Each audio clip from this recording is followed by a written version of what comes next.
¿Cómo les parece?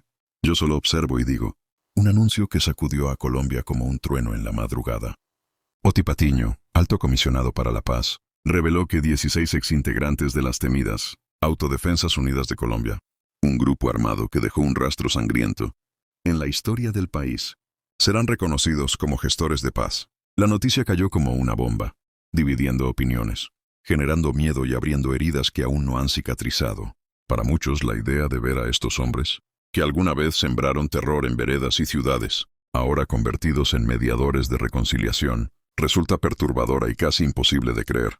¿Es un acto de valentía política o un pacto oscuro que se esconde bajo la palabra diálogo? Lo cierto es que esta decisión no solo reescribe el presente, sino que también revive los fantasmas del pasado más sangriento de Colombia. No te quedes sin escuchar este misterio completo, y si te gusta este contenido, así como nosotros, activa la campanita, suscríbete a mi canal donde encontrarás temas de actualidad. Hablar de las AUCE es abrir un libro escrito con sangre y miedo. Este grupo paramilitar, que durante años se disputó territorios con las guerrillas y con el mismo Estado, fue responsable de masacres brutales, desapariciones forzadas y miles de víctimas que aún claman justicia. Sus líderes y combatientes sembraron terror en campos y ciudades, dejando tras de sí ríos teñidos de rojo y poblaciones enteras sometidas al silencio. Hoy muchos de esos recuerdos vuelven a resurgir como fantasmas cuando se escucha que 16 de aquellos hombres tendrán ahora un lugar en la mesa de la paz. La paradoja es brutal. Quienes alguna vez fueron verdugos ahora son presentados como mediadores. Y en ese contraste, la indignación se mezcla con el miedo, porque para muchos colombianos esta decisión suena más a un pacto con el pasado oscuro que a un camino real hacia la reconciliación. ¿Cómo confiar en quienes conocen más de armas que de palabras? ¿Cómo aceptar que quienes sembraron dolor ahora se presenten como constructores de futuro?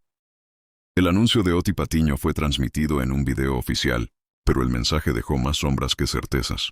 Con un tono sereno explicó que la intención del gobierno es que estos 16 exmiembros de las AUC asuman un rol específico en el proceso de diálogo.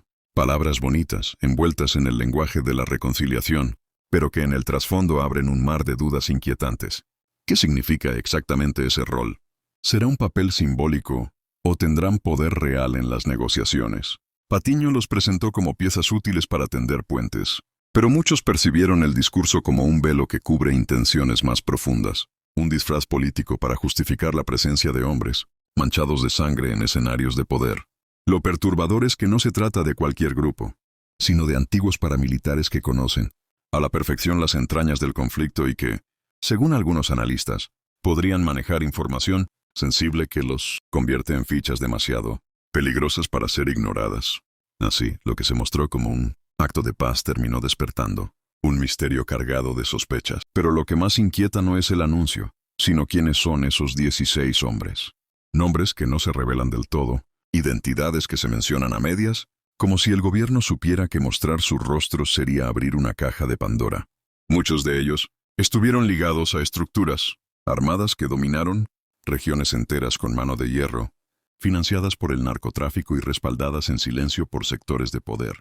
Son hombres que conocen secretos demasiado pesados, alianzas ocultas, pactos políticos, rutas de dinero y de sangre que aún no han salido a la luz. Para algunos sectores, incluirlos en el proceso es casi como darles inmunidad a cambio de silencio, una especie de blindaje disfrazado de reconciliación. Lo más escalofriante es pensar que no se trata de fantasmas del pasado, sino de figuras que en las sombras nunca dejaron de tener influencia. Y ahora, bajo el título de gestores de paz, regresan con una nueva máscara, pero con el mismo historial que hiela la sangre. Mientras tanto, las víctimas observan este proceso con una mezcla de rabia, dolor y desconcierto.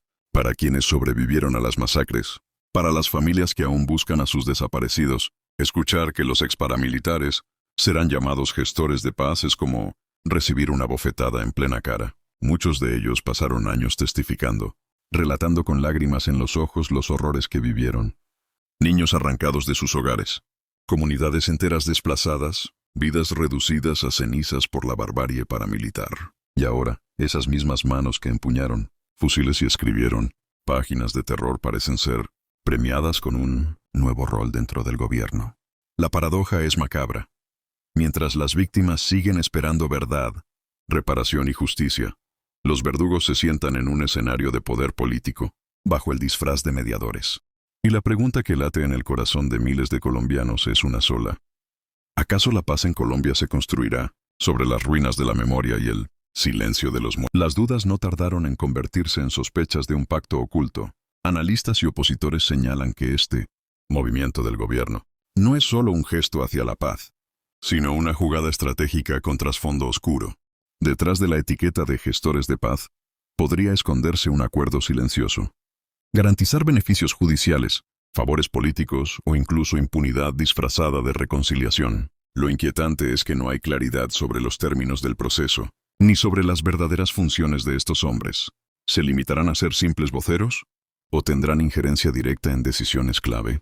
El hermetismo en torno al anuncio alimenta la percepción de que el gobierno está jugando con fuego, abriendo la puerta a actores que nunca dejaron del todo sus viejas alianzas.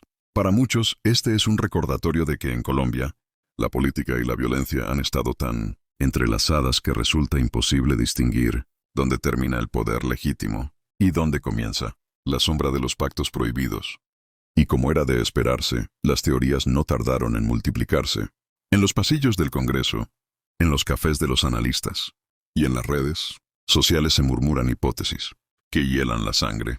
Algunos aseguran que estos 16 hombres no son simples gestores, sino intermediarios entre el gobierno y poderes oscuros que nunca han abandonado el control de ciertas regiones del país.